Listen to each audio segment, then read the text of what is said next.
Hi guys, welcome to my channel SBR রান্নাঘর। আজকে আপনাদের সঙ্গে শেয়ার করব ফুলকপির পুরে ভরা মুচমুচে ঝাল পুলি পিঠার রেসিপি।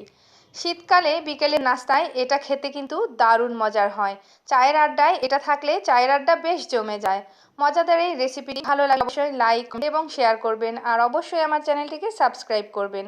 তো রান্নাটি করতে প্রথমেই আমি ফুলকপির পুরটা আগে তৈরি করে নিচ্ছি। এই জন্যই গরম তেলের মধ্যে ফোড়নে চিড়ে নেওয়া শুকনো মরিচ দিয়ে দিলাম। এরপর দিয়ে দিলাম এর মধ্যে ফুলকপিগুলোকে এইভাবে ঝুরি ঝুরি করে কেটে নিয়েছি। এখন এর মধ্যে স্বাদ মতো লবণ দিয়ে দিয়েছি। নেড়ে এটাকে একটু লো আঁচে ঢাকা বন্ধ করে দিয়ে রাখবো, এতে এক্সট্রা কোনো জল থাকলে সেটা উঠে যাবে। ঢাকনা খুলে এর মধ্যে প্রয়োজন মতো হলুদের গুঁড়া দিয়ে দিচ্ছি। এখন নেড়েচেড়ে মিশিয়ে নিব। আর ফুলকপি থেকে কিন্তু বেশ অনেকটাই জল উঠেছে, দেখতে পাচ্ছেন। যেহেতু আমি ধুয়ে সঙ্গে সঙ্গে ব্যবহার করছি, তাই এটা থেকে বেশ খানিকটা জল উঠে গেছে। তাই এখন এটাকে ঢাকা বন্ধ না করে নেড়েচেড়ে জলটাকে শুকিয়ে নিয়েছি। জলটা শুকিয়ে নেওয়া হয়ে গেছে। এখন এর মধ্যে দিয়ে দিচ্ছি পেঁয়াজ কুচি আর কাঁচামরিচ কুচি। কাঁচামরিচ আর পেঁয়াজের পরিমাণটা একটু বেশি ব্যবহার করেছি, এতে করে কিন্তু পুরোটা খেতে বেশি ভালো লাগে। পেঁয়াজ কুচি দেওয়ার পরে আর বেশিক্ষণ রান্না করব না, নেড়েচেড়ে 2 মিনিট মতো নিব। এরপর এটাকে নামিয়ে নিব। পুরটা রান্না করা আমার হয়ে গেছে। এখন আমি গ্যাসটা অফ করে পুরটাকে ঠান্ডা হতে দিব। এইদিকে এখন আমি চালের আর কাইটা করে নিব। চালের আটার কাইটা করার সময় আমার ক্যামেরাটা অফ ছিল, আমি আসলে খেয়াল করিনি। তবে আমি চালের কাইটা করেছি এইভাবে যে আমি যতটুকু পরিমাণ গুঁড়া নিয়েছি চালের, ঠিক ততটুকু পরিমাণ জল চুলায় ফুটিয়ে নিয়েছি পরিমাণ মতো লবণ দিয়ে। এরপর এর মধ্যে চালের গুঁড়াগুলো দিয়ে নেড়েচেড়ে এইভাবে একটি আঠালো ডো তৈরি করে নিয়েছি। ডো তৈরি করা হয়ে গেলে এটার মধ্যে এক্সট্রা চালের গুঁড়া ছিটিয়ে ভালো করে মথে নিয়েছি। মথে নেওয়ার পরে গোল গোল লেচি কেটে নিয়ে এখন আমি পুলি পিঠাটা তৈরি করে নিচ্ছি।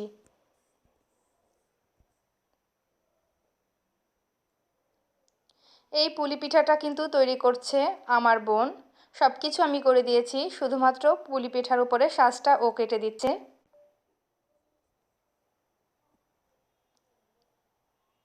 পুলি পিঠার উপরে যে শাঁসটা হয় এটা ও খুব ভালো করতে পারে, তাই জন্য ও করছে। দেখতেই পেলেন কিভাবে আমি পিঠাটা তৈরি করে নিলাম। ভেতরে কিন্তু পুরটা স্বাভাবিক পরিমাণে ভরতে হবে, না হলে কিন্তু আটকানোর সময় ফেটে যেতে পারে।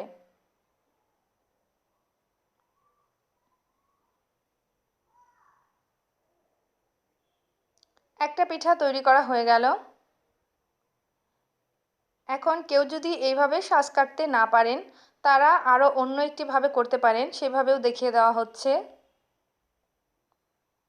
আরও একটু লেচি নিয়ে এর মধ্যে এখন পুরটা ভরে নেওয়া হলো। মুখটা বন্ধ করে দিয়ে একটু ভালো মতন চেপে এটাকে সমচার মতো সাইজ করে নেওয়া যায়।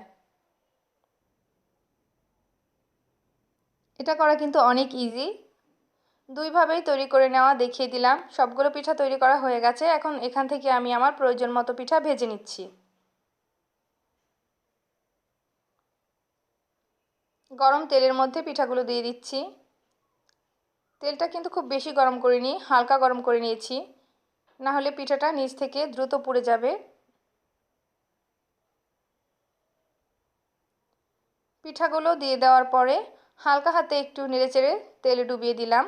এখন এপিট ওপিট করে বাদামি করে ভেজে নিলেই হবে। আর বাকি যে পিঠাগুলো এগুলোকে আমি ডিপ ফ্রিজে সংরক্ষণ করব, তাই একটি পলি ব্যাগে ভরে নিচ্ছি।